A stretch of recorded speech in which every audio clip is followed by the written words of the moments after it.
Hello అండి. నేను ఈరోజు మరో చిన్న కథతో మీ ముందున్నాను. కథ చెప్పబోయే ముందు ఒక చిన్న విషయం చెప్పాలనుకుంటున్నాను. నేను ఇంతకుముందు చెప్పిన కథలన్నీ మీకు ఎలా అనిపించాయి? మీరు ఇంతకుముందు ఎప్పుడైనా ఇవి చదివారా, లేదంటే ఎవరైనా మీకు చెప్పారా? నేను చెప్పే కథల వల్ల మీకేమైనా ప్రయోజనం ఉందా? ఏమైనా కొత్త విషయాలు తెలుసుకుంటున్నారా? ఇవన్నీ కామెంట్ బాక్స్లో షేర్ చేయండి. అండ్ కథ ఏంటో తెలుసుకుందామా? ఇంకా ఒక ఊర్లో ఒక బాబు మార్కెట్లో బెలూన్స్ అమ్మే అతని దగ్గరికి వెళ్ళి నిల్చొని కాసేపు గమనించేసి అన్ని రంగుల బెలూన్లు పైకి గాల్లో ఎగురుతున్నాయి, నలుపు రంగు బెలూన్ మాత్రం పైకి ఎగరదా అని చెప్పేసి ఒక ప్రశ్న అడుగుతాడు.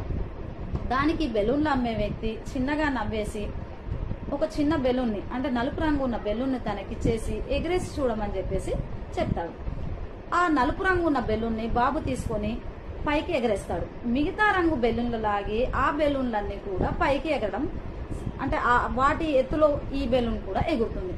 అప్పుడు ఆ బాబు కనిపిస్తుంది, నలుపు రంగు బెలూను మిగతా రంగు బెలూన్లకు ఎలాంటి వ్యత్యాసం లేదు ఎగరడంలో అని చెప్పేసి.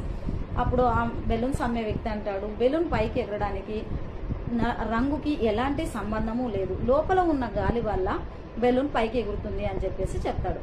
అయితే మీలో చాలా మందికి ఇప్పటికే తెలిసే ఉంటుంది ఈ కథ ఎవరిది అనేసి.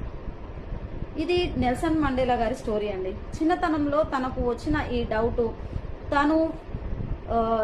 తన జీవితంలో ఒక కొత్త మలుపు అని చెప్పొచ్చు, తన ఒక చరిత్రలో మిగిలిపోవడానికి కారణం కూడా అదే అని చెప్పొచ్చు. అంటే నలుపు రంగు అనేది ఎక్కడా కూడా అసమానత్వానికి కానీ విజయానికి అడ్డు కాదు అని కానీ, తను మొదలుపెట్టిన విప్లవమే తన విజయానికి దారితీసింది.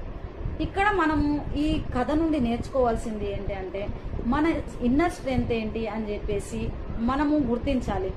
దాన్ని మనం గుర్తించి ఇతరులు చెప్పే నెగిటివ్ కామెంట్స్ నుంచి కానివ్వండి, నెగిటివ్ పర్సెప్షన్స్ నుంచి కానివ్వండి, అంటే అవి బయటికి కనిపించి వాటి నుండి మనం ఒక అంచనాకి రాకుండా మన లోపల ఉన్న స్ట్రెంగ్త్స్ని మనం గుర్తించాలి. ఆత్మవిశ్వాసాన్ని పెంచుకొని విజయానికి ముందుకు సాధించడానికని ముందుకు వెళ్ళే ప్రయత్నం చేయాలి. సో ఫ్రెండ్స్, ఇవాళ నేను చెప్పదలుచుకున్న విషయం ఇదే. నెక్స్ట్ వీడియోలో మరికొన్ని విషయాలు తెలుసుకుందాము. మీ సెల్ఫ్ డౌట్కి సంబంధించి, లో కాన్ఫిడెన్స్కి సంబంధించి ఎలాంటి మెంటల్ ఇష్యూస్ అయినా మీరు ఎదుర్కొంటున్నారా, వెంటనే సెరెన్ మైండ్స్ని సంప్రదించండి. ఎప్పట్లాగే నా నెంబర్ మీకు స్క్రీన్ పైన కనబడుతుంది, మీరు డైరెక్ట్గా అప్రోచ్ అవ్వండి. థ్యాంక్ యూ వెరీ మచ్ అండి. Thank you.